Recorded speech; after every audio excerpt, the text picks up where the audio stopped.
Lead artist Shirk has been hard at work over the last 3 months overhauling majority of our world map. We've now got a much prettier, much more performant terrain than before. There have also been some changes to the lighting system to make the game look less flat.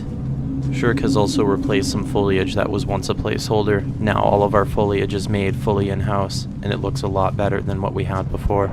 We are starting to rapidly build up our points of interest across the world. However, we felt that Endgame needed something a little extra, a little procedural. We have now added procedural bunkers that will be scattered throughout the map. The generation is seed-based and is tied to the server that you are currently connected to. No two bunker locations on different servers will look the same. These bunkers will play a massive role in extracting extremely rare and potentially exotic equipment. There will be named legendaries with a variety of effects that you'll be encouraged to chase after late game. There has not been an art pass on the bunker assets for over a year. All of the bunkers are currently put together by a programmer, and they are likely going to change for the better in the near future. Nomad has also finished his Nira camp from the last development update, and all of the assets associated with it. We're really excited to start spreading these around the world.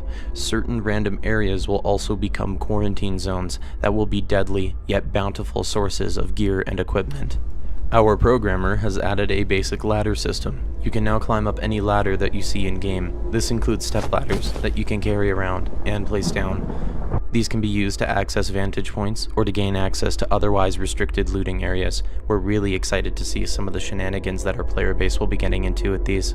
We've now got some new weapons. First up is the AKS-74U. This submachine gun is the little brother of the AK-74. It packs quite a punch and excels at close quarter combat.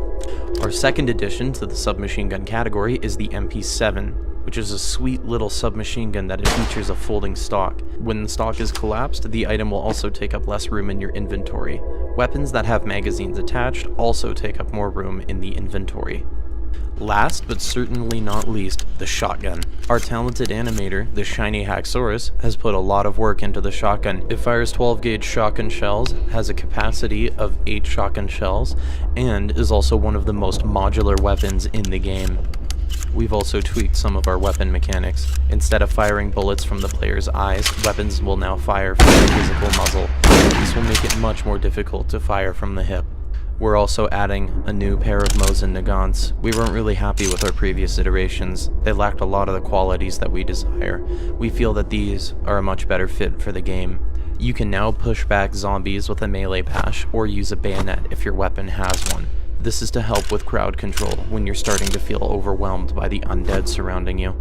There are now some new melee weapons in the game. In fact, there's now 26 total, starting at the crowbar, the tire iron, a pair of bolt cutters, a broom, a hatchet, an oar, a rake, a sledgehammer, a mattock, a kayak paddle, and much more. Some of these will be moved to a different animation set at a future date. We're aiming for functionality first because we need a lot of these in-game in order to start building mechanics off of them. Picking up items has been refined. There is now a casting time for picking up heavy items, which is influenced by your character's current limb health. Broken hands will ruin your dexterity and make quick tasks, such as opening a flashlight to insert some batteries, a much more tedious task. You can now place items that you're carrying by pressing B, or to place any item, you can use the place option from the item drop-down menu. Certain items will behave as containers once they are placed, and you'll even be able to move certain containers after they've been filled, such as the cooler. Casting time has been added to most actions within the inventory, such as turning a flashlight on and off, opening sub-containers, removing magazines from weapons, and having a good old swig of diesel. There is a new ragdoll state that we've added. It is triggered by going unconscious, or can be triggered manually. We've included the ability to voluntarily fall over, since players can carry players that are in a ragdoll state. You can also use a pistol when you're carrying a different player. However, you will not be able to reload your pistol, so keep it in mind when reaching for your Makarov. Plan accordingly. We've now got a new set of third-person animations that look a lot better than our old ones. We've also got some animations for carrying large objects in third person. Keep in mind that a lot of these objects will slow you down when you're carrying them. We've made some progress on our medical system by implementing our new limb health system. In Dead Matter, your limb health is currently separated from your blood, which currently acts as overall player health in Dead Matter. Only bleeding will truly affect how close you are to death. However, being forced to walk everywhere due to a sprained ankle is something that cannot be ignored in the zombie apocalypse. Your life depends on it. We've also implemented a nutrition system. While it's not a requirement to fulfill all of your macronutrient or vitamin requirements, there are benefits for doing so without any penalties for failing to do so long as you remember to eat and drink.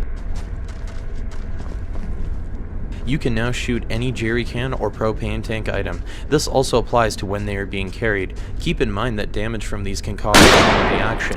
The same goes for the fuel trailer. We care about our world and making sure that it feels lived in. We've added a way for you to read newspapers in-game.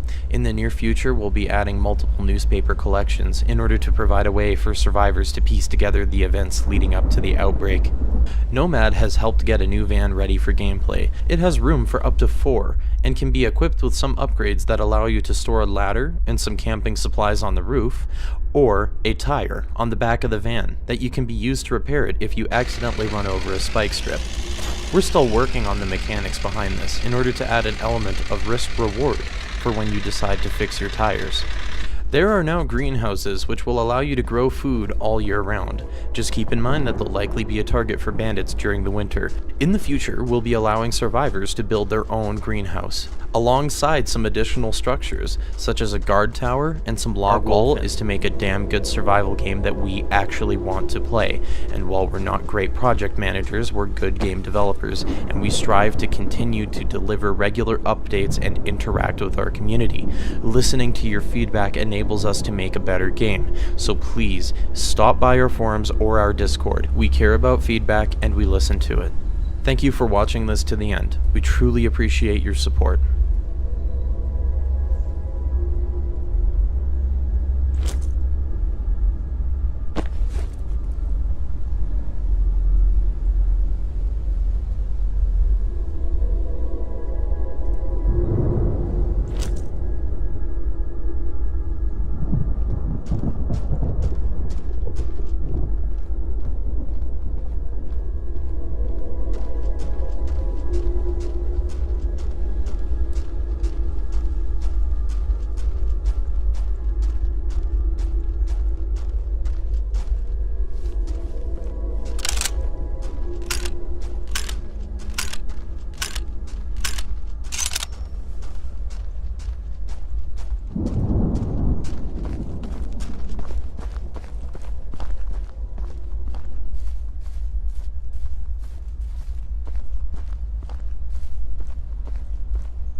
Hey survivors, welcome to Dead Matter Vlog 05. We've been super busy and tons of progress has been made in all departments since our last development update. Let's get straight into it.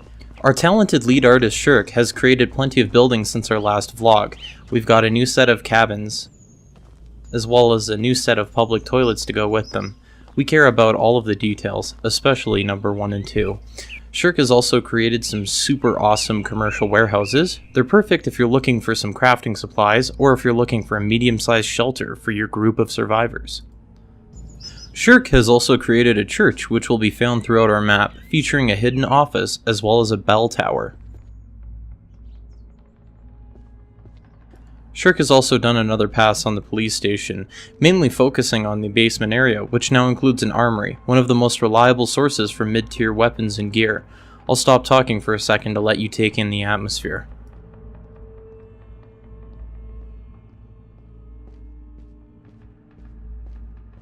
Nomad has created a Nira evacuation center. These will randomly pop up in different locations on different servers. They'll contain a plethora of medical supplies.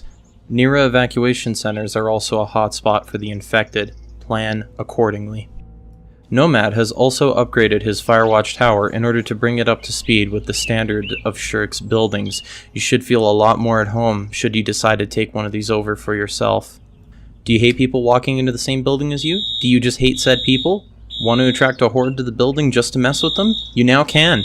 If someone pulls the alarm on you, you can just reset it from the control panel. Our weapon and camera systems have received another pass. We now have an adaptive peeking system to ensure that you can always see your target when aiming down sights from behind cover. We've now implemented a proper set of reload animations for the Mosin Nagant, including a stripper clip reload.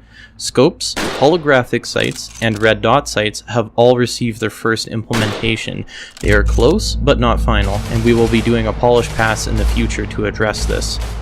Our talented animator, the Shiny Haxorus, has been adding 6 new weapons to the game. They're not finished just yet, but they're close enough that we feel comfortable showing them off. The HR-75, the best gun to come out of Croatia since 1975. The HP-9, a pistol commonly found in military loot areas. This one is a personal favorite of mine. AK-74, accurate, reliable, Russian, enough said. The Makarov, renowned for being a tier 0 pea shooter, and in Dead Matter it's not much different. It's got 8 rounds, shoots 9mm, and doesn't really pack a punch. The E92, commonly used by the US as well as some Canadian armed forces. This weapon will be commonly found in helicopter drops. It's got a 15-round magazine and it's pretty sweet. Last, but certainly not least, the Wood Axe. Still a work in progress, but once completed, this will unlock the door to us rapidly adding any backlogged melee weapons that can utilize the same animation set. Construction signs have been added to the game. Want to get your trading career off the ground? Some of these signs can be towed with a vehicle, and you'll be able to set the text that appears on the screen. There have been plenty of minor changes to our inventory system. Along with the new UI from our last development vlog, you can now place objects onto the ground. In the future, you'll be required to set up the tent after it is placed on the ground. Item organization just got a little bit better, as you can now store items in subcontainers which allow easier management of your inventory as well as a slight bonus to your overall carry capacity. You can now pick up large objects such as jerry cans, metal, and wood sheets for barricading, propane tanks for barbecues, and much more. This is a very early implementation of a generic system that we'll be forging a lot of gameplay elements from. Our old doors sucked, so we went and made some new ones. You can now physically interact with the doors, even though they just use fancy math instead of actual physics. You can also knock on doors. Just keep in mind that the infected can run through the door just as easily. We've also created a thread to discuss this video, and there's a link to that in the description. We're a tiny no bullshit team. Our goal is to make a damn good survival game that we actually want to play. We aren't great project managers, but we've got a really talented team, and we strive to regularly update and interact with our community. Listening to your feedback enables us to make a better game, so please stop by on our Discord or on our forums. We listen and care about feedback. It's important to us. Thank you for watching this to the end. We truly appreciate your support. See you in the new year.